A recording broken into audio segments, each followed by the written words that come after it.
Hello, everyone. Welcome back to another episode of Adventures in Machine Learning. I'm one of your hosts, Michael Burke, and I'm a resident solutions architect at Databricks.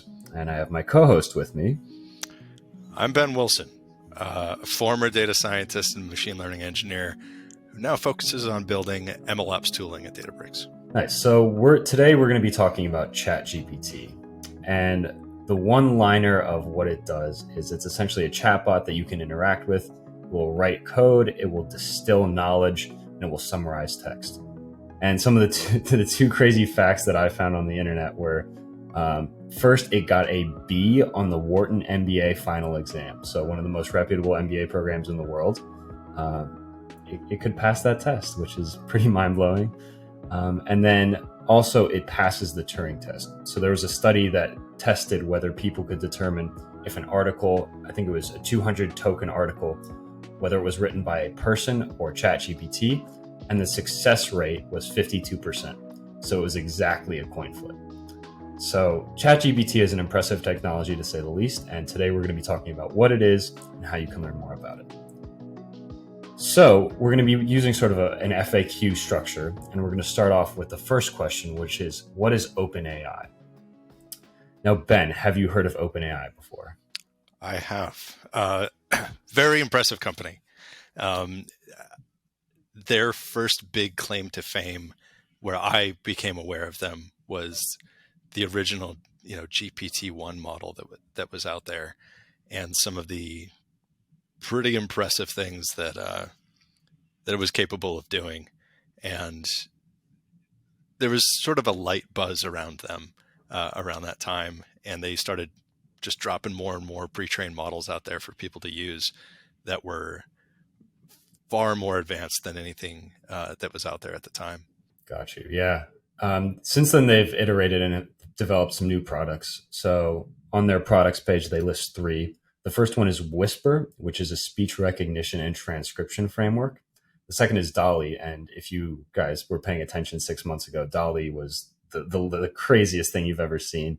It can generate a Monet-style painting of mice on a beach playing the guitar. And it was pretty legit. So DALL-E is image generation from written descriptions, and then ChatGPT is text generation, summarization, and analysis.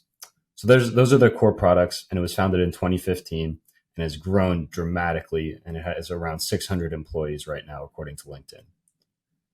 One final point that's interesting is Microsoft has a 49% stake, so they're probably going to be a Microsoft company if 49% already is not enough to make them a Microsoft company. So there's point number one. For point number two, let's talk about sort of the pricing of ChatGPT. There are a variety of ChatGPT 3 versions.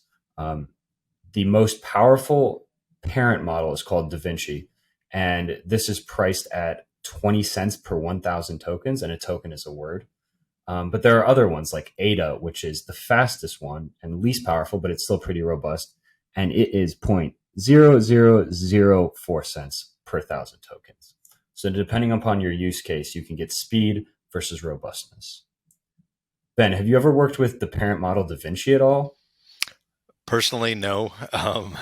I've talked to people that subscribe to their service, and the anecdotal responses that they've given is that it is sufficiently more advanced than the free thing that's out there, which is ChatGPT 3 that you hear in the news and you see people playing with.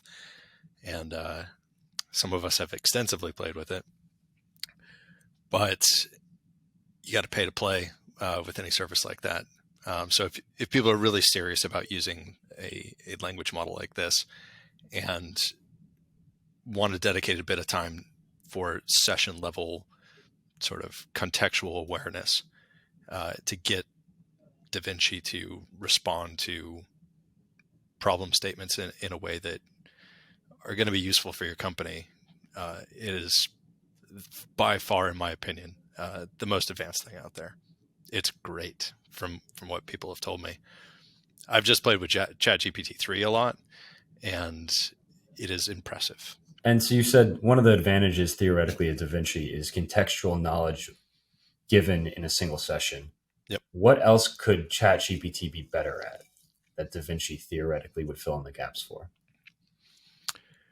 One thing that I noticed actually yesterday, because I'm working on a project right now that interfaces with some of their pre-trained models that they've released in the past, and I wanted to see uh, if anybody's listening from Databricks. This was after hours, but I wanted to see if I could train a ChatGPT 2 model from Hugging Face Transformers. I wanted to retrain it on some data, and then I wanted to have ask it a bunch of questions and see what the responses are from both like the pre-trained raw and then me retraining a little bit.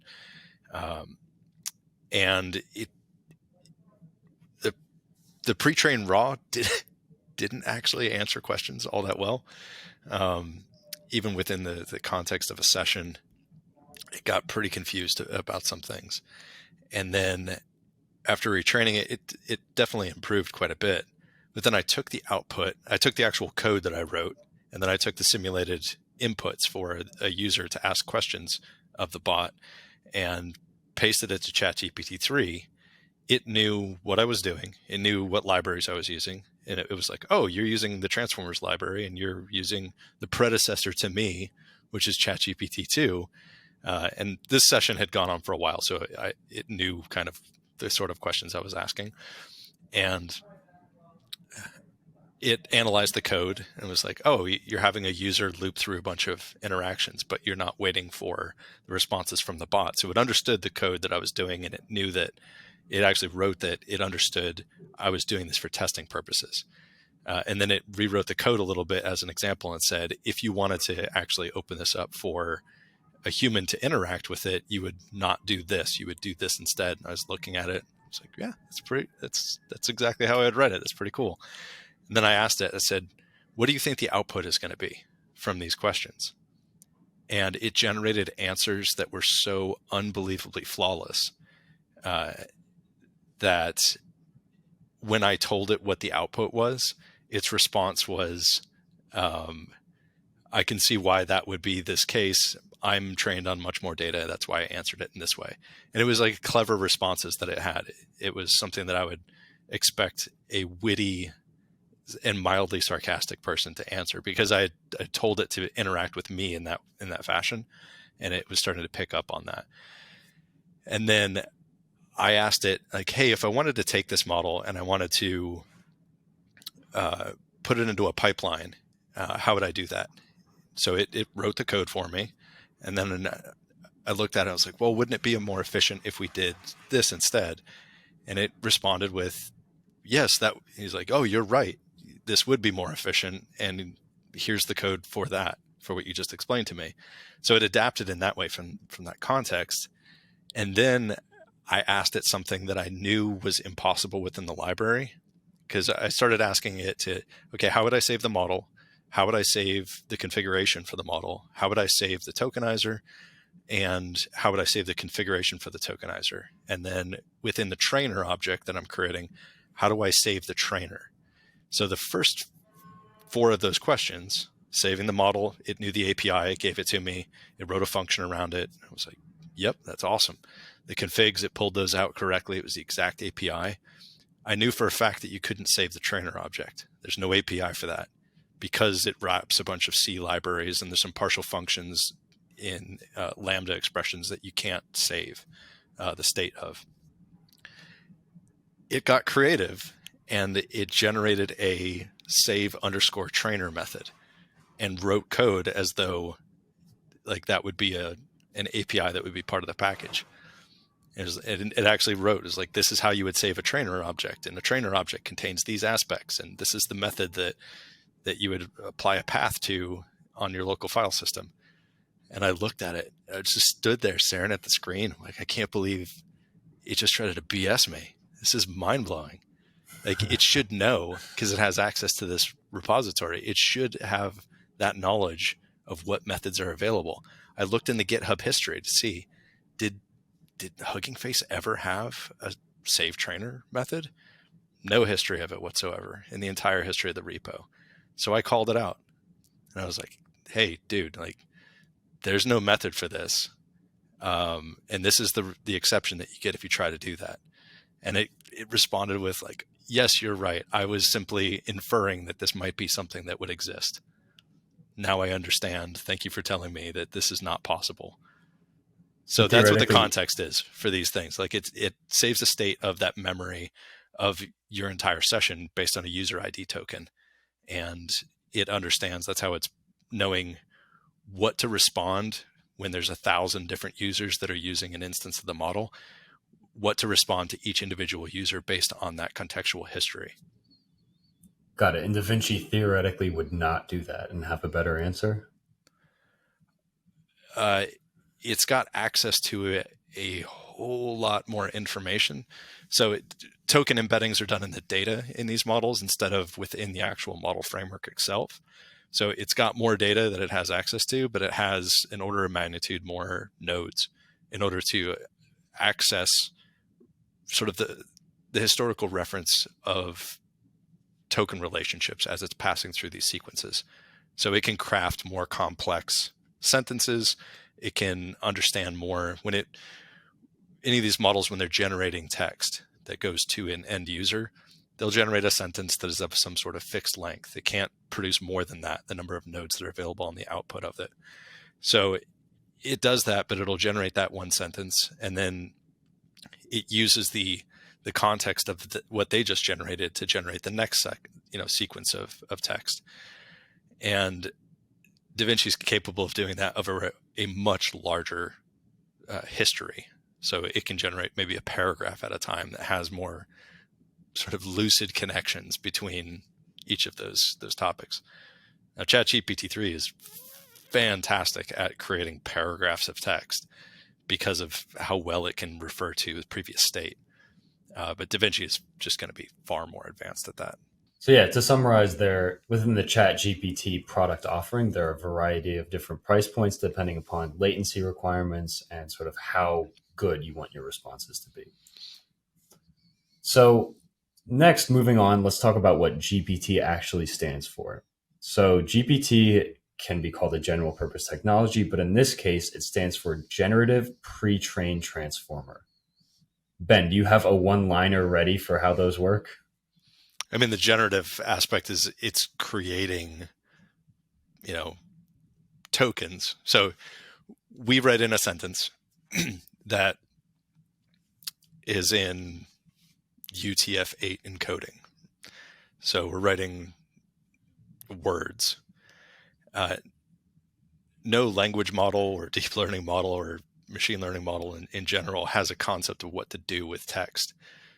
There's no definitive relationship between them that you can mathematically manipulate. So it gets tokenized. And these tokens then go through the model architecture to figure out what the relationship is to that collection of tensor objects, those indexes that get passed in. And the generative aspect of that is looking at the output of it, and then the architecture says, I need to find relationships between the tokens that I'm producing based on what was sent to me to provide some sort of response. And the architecture is pretty complex for that model. I have no idea what the DaVinci architecture is. That is their bread and butter. I don't think anybody's ever going to know it who doesn't work for OpenAI. I imagine it's incredibly complicated because those people are geniuses and they've worked really hard at that. But the idea is it's going to produce sequences of tokens that have relations between them that have been trained to be relevant in response to a collection of tokens that come in. And it has a memory save state. So it's like, hey, I generate this sequence. Then when I generate my next one, I need to generate another, set of sequences. So there's a concept of recursion that's happening until it knows that it has exhausted the idea that it's trying to convey. Right. So it's sequence in, sequence out. Yes. Sequence in, multiple sequences out. Right. So with all of that, we've been talking about how it's an absolutely massive set of knowledge. The model itself is giant, and then the training data must have been just almost incomprehensible. So I actually did some research to figure out what that training data looked like. So first, from a compute perspective, Microsoft built a supercomputer for OpenAI, and this supercomputer is, according to the the listing of the top supercomputers in the world, it's in the top 5 in terms of power. It has 285,000 CPU cores, 10,000 GPUs, and then 400 gigabytes per second of network connectivity for each GPU server.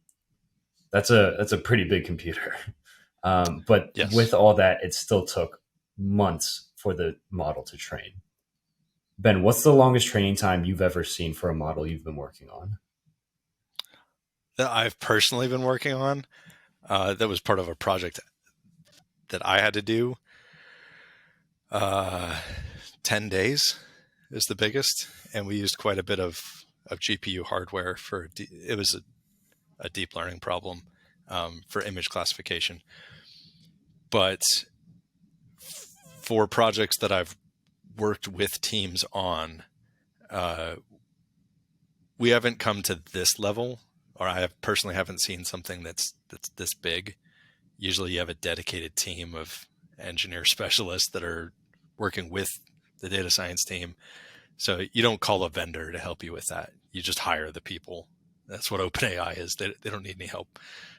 They needed help, working with Microsoft for all that hardware, because that's not cheap to build that server and keep it running. And just the AC bill alone is probably astronomical.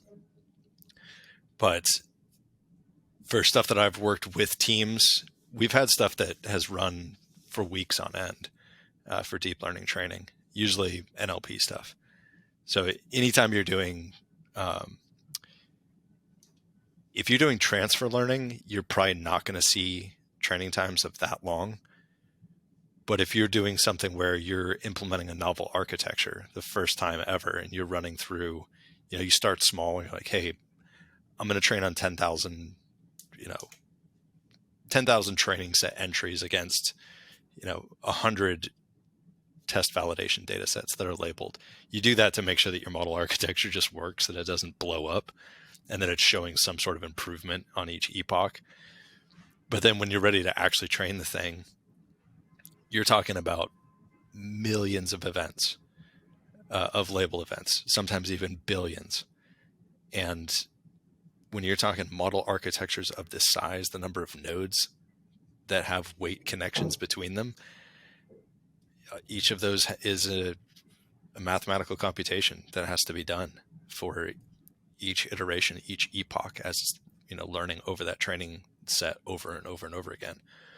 It takes a long time. These are expensive things to build from scratch. Yeah, speaking of expensive, I looked up how much, well, at least the estimate for how much it costs to train. And experts say it was around $4.6 million to train. I believe it. And building the supercomputer is completely not included in this cost. So just for running, There's no way. yeah, at all. Probably, I would estimate that 4 of those server racks in that supercomputer, not server modules, not like a 4U module or an 8U module, but the full stack, rack, 4 of those is probably around $5 million. They probably have 400 full-size racks for that computer, maybe 500. That's a big machine. Yeah, that's a lot of network cards too. It's Yeah. a lot of fiber optics. But yeah, that's an investment, but it's an investment for the future, because these technologies and computers, even if that computer is $400 million to build the thing, it's probably in that ballpark. Microsoft is all in on making investments like that right now for the future. They know what these things are going to be doing 10 years from now, where it is going to be your pocket assistant for helping you navigate modern life. I mean, it's already doing stuff like that where if I don't want to write a bunch of boilerplate code for something that I'm testing out, uh, I certainly don't do this for like PRs, but if I'm doing a demo of something for myself, I'm like, hey, I'm trying to learn this API. I want to see what's possible. I could go to 4 or 5 different websites, read through the docs, look at the source code, and hack something together in 30 minutes, or I can very clearly define to ChatGPT 3 what library I'm using, what I want it to do, and I want it to generate code for me that I can then copy and paste into a notebook environment and just run the test and see what happens. It generates that in 15 seconds for me. And it teaches me, if I ask it questions, I'm like, hey, I don't quite follow how this thing works, or hey, are there any other ways that I can manipulate this part of the code? It'll teach me. It'll be like, yeah, you can do that, and here's how to do it. So it's like search on steroids. It's the next evolution of Stack Overflow, where it's basically an amalgamation of all the 1,000 plus upvote answers that are out there, because it just works most of the time. Most of the time, yeah. It's been interesting to see how it's changed some of my friends' work lives. Um, One friend is applying to new jobs, and they have started every single cover letter with a chat GPT written entry, and then they edit it accordingly. They also have been using it to sort of in place of Google to summarize definitions in finance or whatever it may be. So Mm-hmm. it's been incredible to see how it's already changing some workflows. But this supercomputer is absolutely massive, built custom for OpenAI. But let's talk about the training data that went into this supercomputer to actually build ChatGPT 3. So, for context, there have been 3 iterations, at least publicly released, to ChatGPT. ChatGPT 2 was trained on 10 billion tokens, and a token you can basically think of as a word. ChatGPT 3 had 499 billion tokens. And just looking at the breakdown, 410 billion of them were common crawl, so essentially just web text. Um, Another 19 was a separate set of web text. And then there were 2 sets of books, one with 12 billion tokens and one with 55 billion tokens. And then finally, they trained on just a little bit of Wikipedia at 3 billion tokens. So, Ben, can you start to describe the scale of this training data, or is it even possible? So one thing to be clear on with the term, if we're talking about classifiers and talking about tokens, like token count, there's not 499 billion words in existence. Even the English language has a lot of words, even if you include slang and stuff in there. Not that many words though. So what they're referring to is relationships between tokens. So think of it as like sentences. Um, the token, maybe the word a is token 0. It's not usually in these models, but it'll have some sort of embedding associated with it. So you have this vocabulary that is list of words in language X, and then that's mapped to basically an integer index position, so that corpus of definitions is common between the tokenizer, where you're converting to the indices. The model has those references that are locked in there as well. And then when you decode the output of any of these language models, you're converting it back into collections of words or a single word or whatever. But the training data has these sequences components. So you'll have, as that sentence is constructed, different combinations of tokens that are in there. So when you talk about all those permutations of, hey, this is how a sentence could be crafted, it's not the raw sentence that we would be generating if we're having a conversation or like communicating back and forth in Slack or something. There's a lot of terms that are dropped that are just not important. They don't have contextual reference. And that's to limit the size of how big the model would have to be. So there's preprocessor stages that happen in any of these models that it's like, hey, stop words, get rid of those.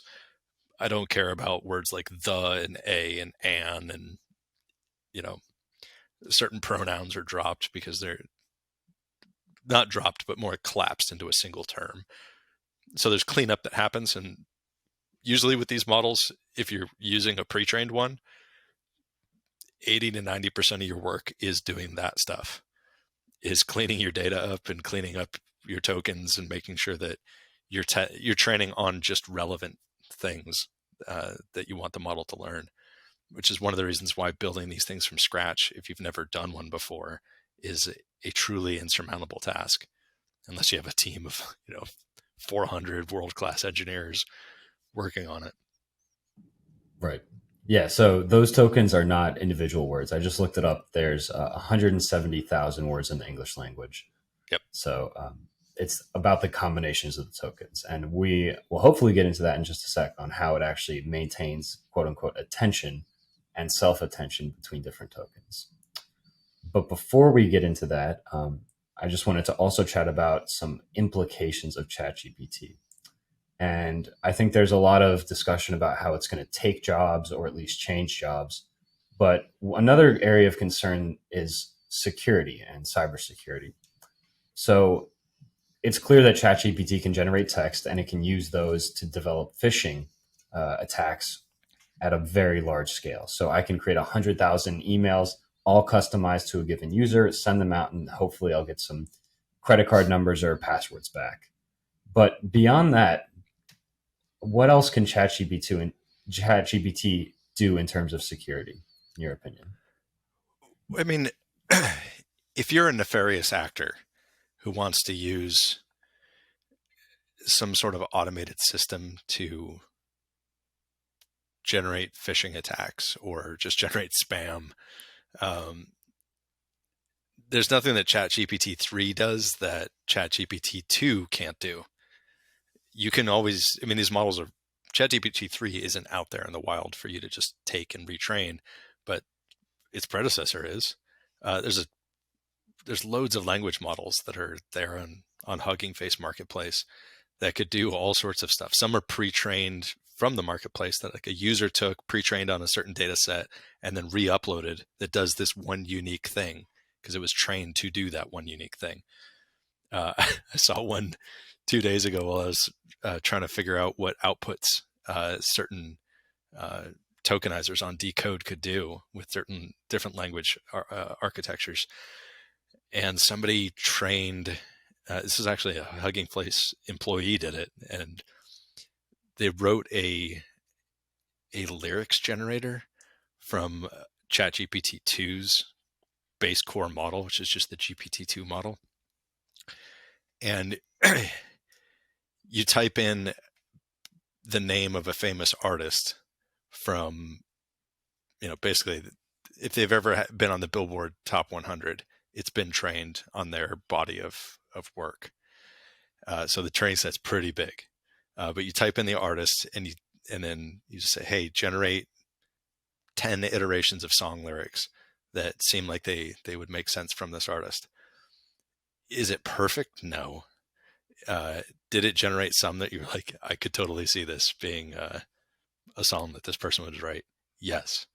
So you wouldn't hook something like that up in an automated fashion to be like, hey, connect the outputs of this and send it to my SMTP server so I can start, spamming out to all these email addresses.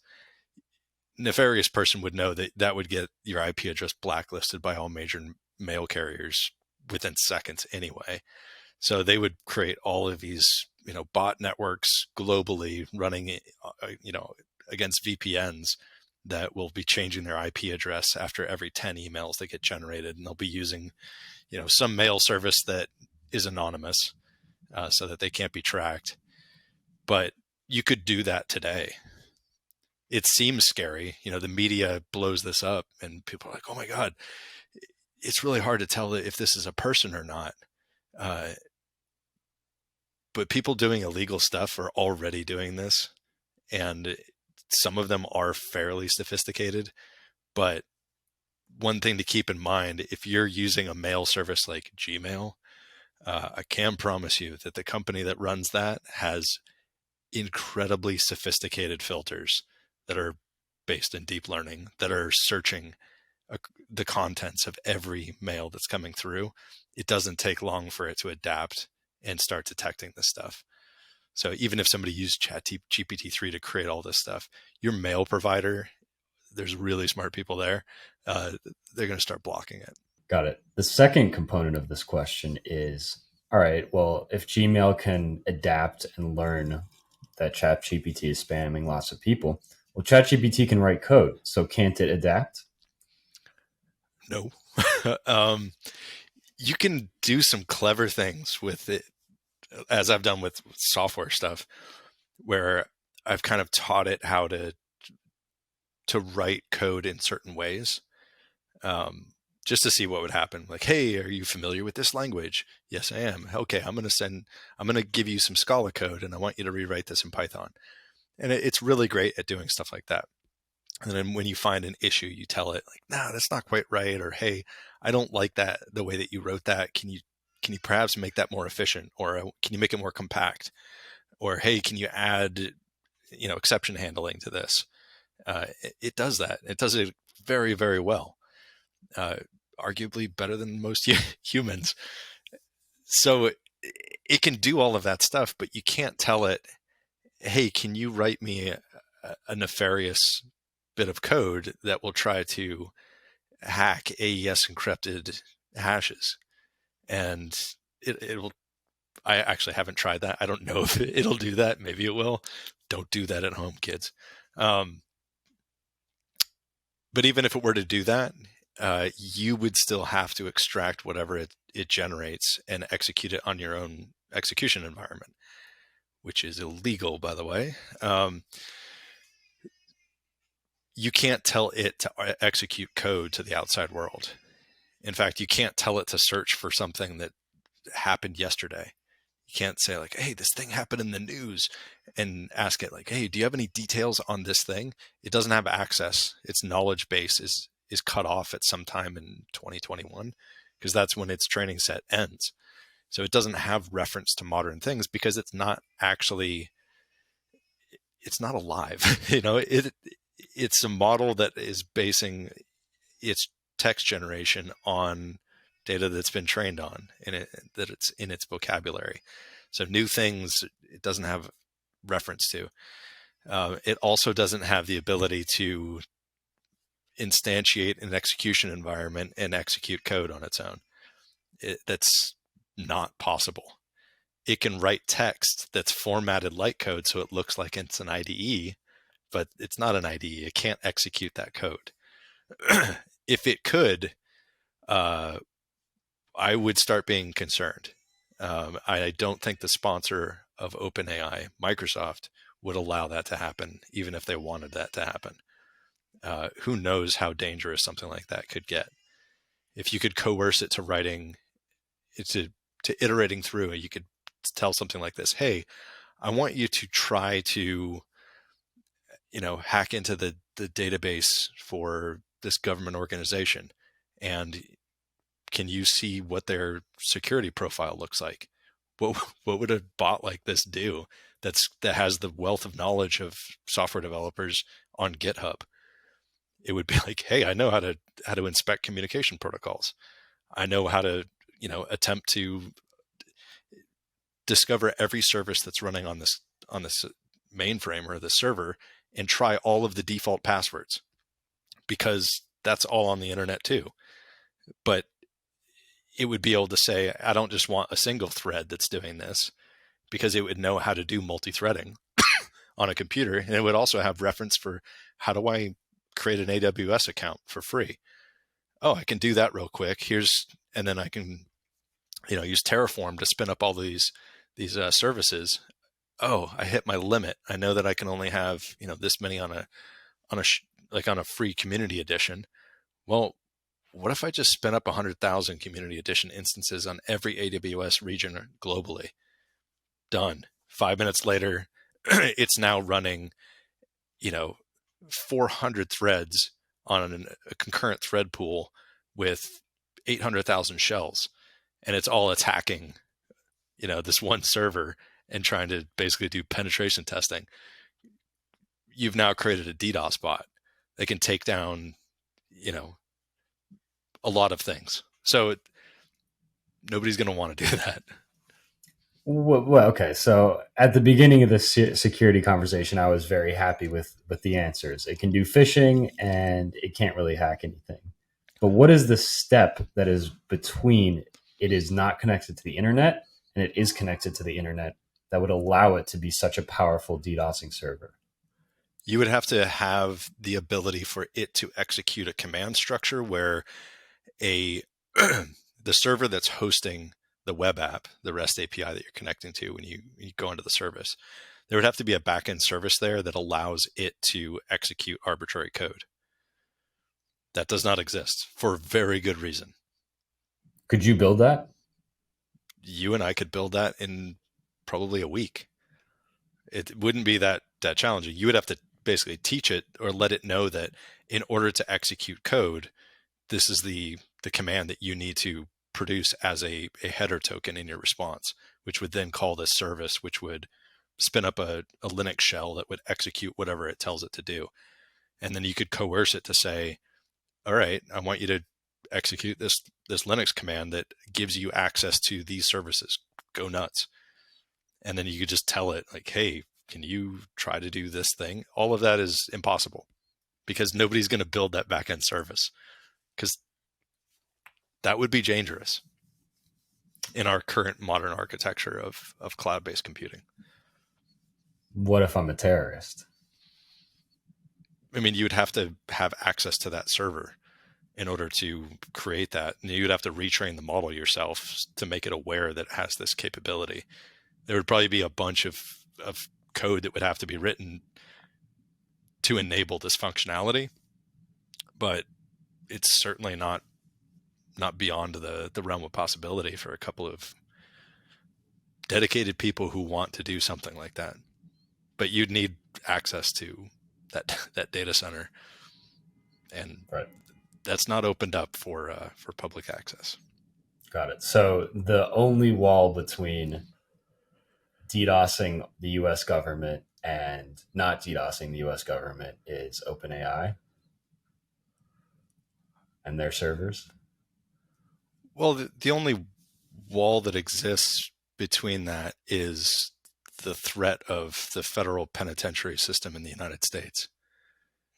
That's a felony. Like, does anybody want to play around and get slapped with a 20-year prison sentence in federal prison for messing around, being like, hey, it'd be really cool if we did this?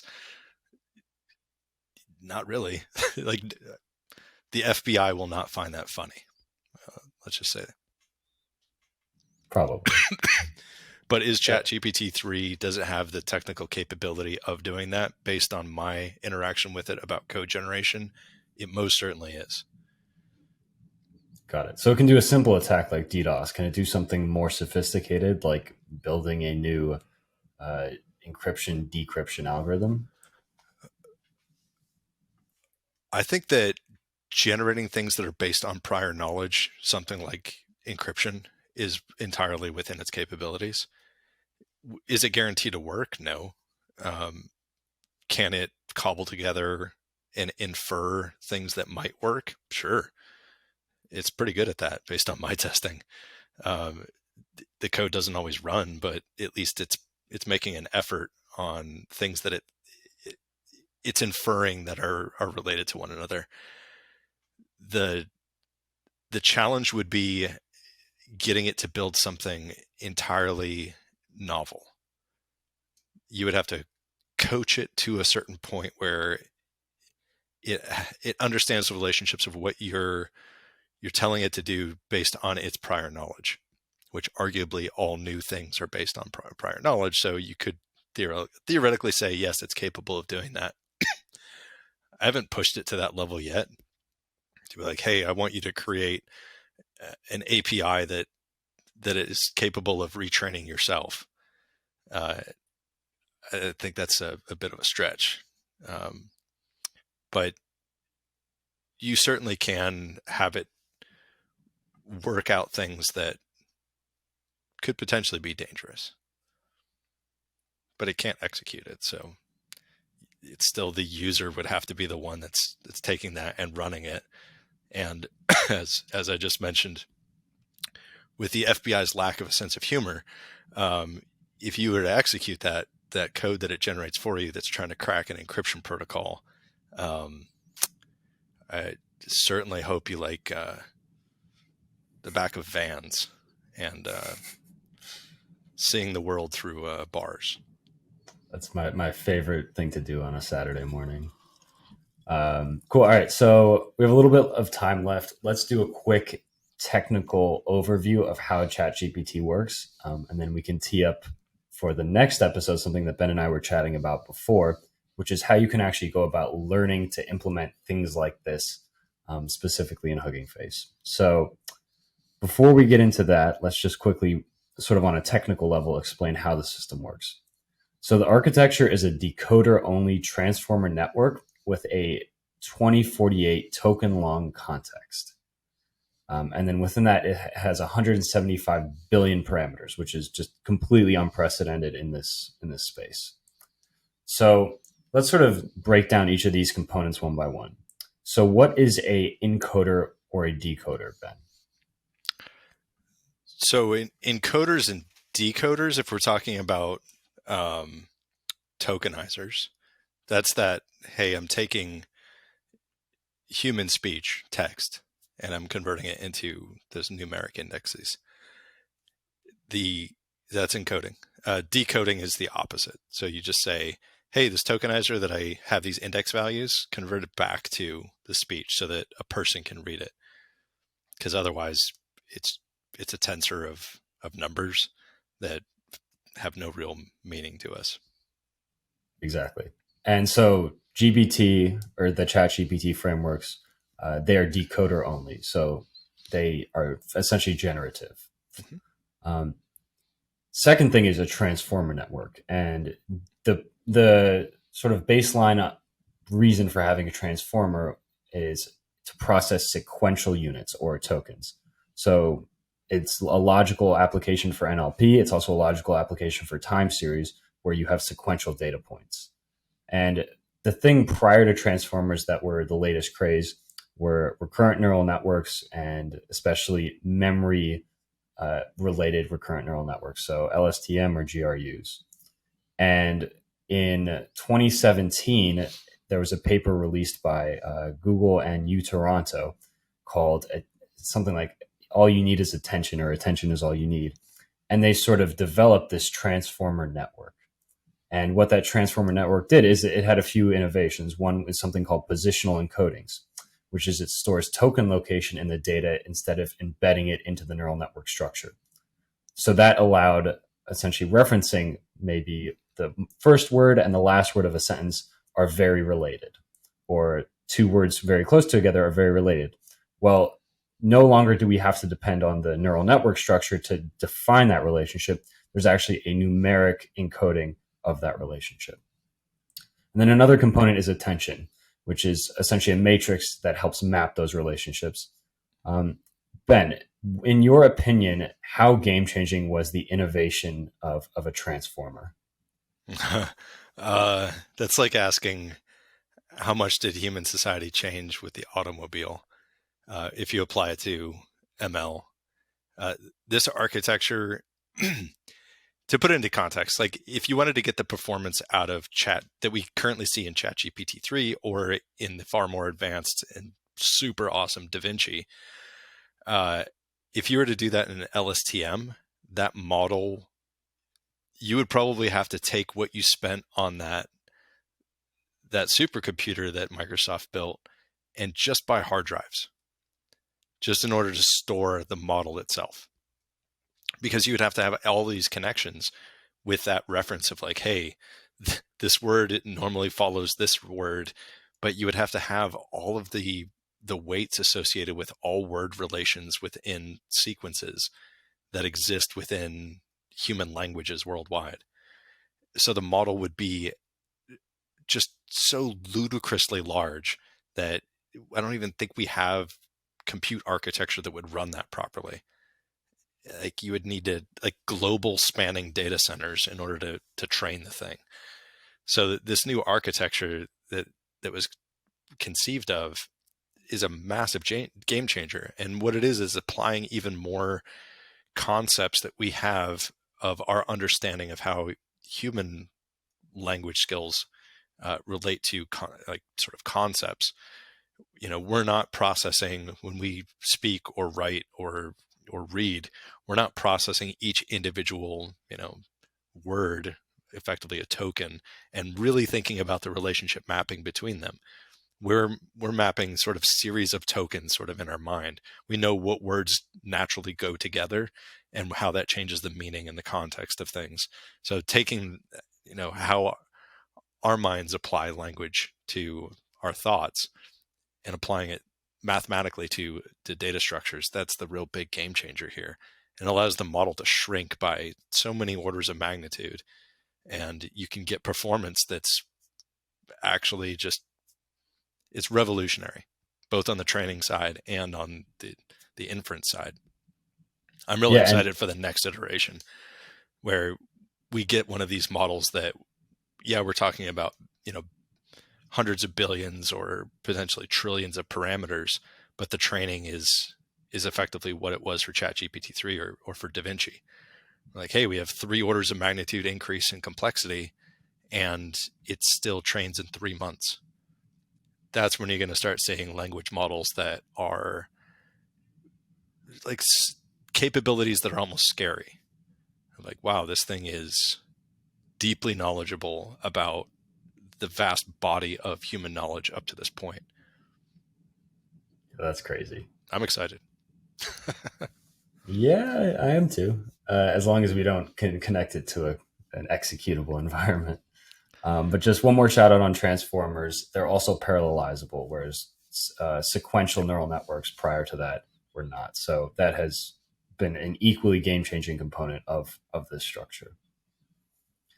Mm-hmm. Cool. So we're about at time. I'll do a quick summary. ChatGPT is taking the world by storm, and that said, it's not the most powerful chatbot available, or even the most powerful chatbot provided by OpenAI, the creators of ChatGPT. That said, it is still an absolutely giant model that was trained on a supercomputer, and that has led to its success. But it also leverages a decoder-only transformer network, which is really innovative. And combining that with the scale of both the training data and the computer to train it, it has led to a really, really robust product. Definitely.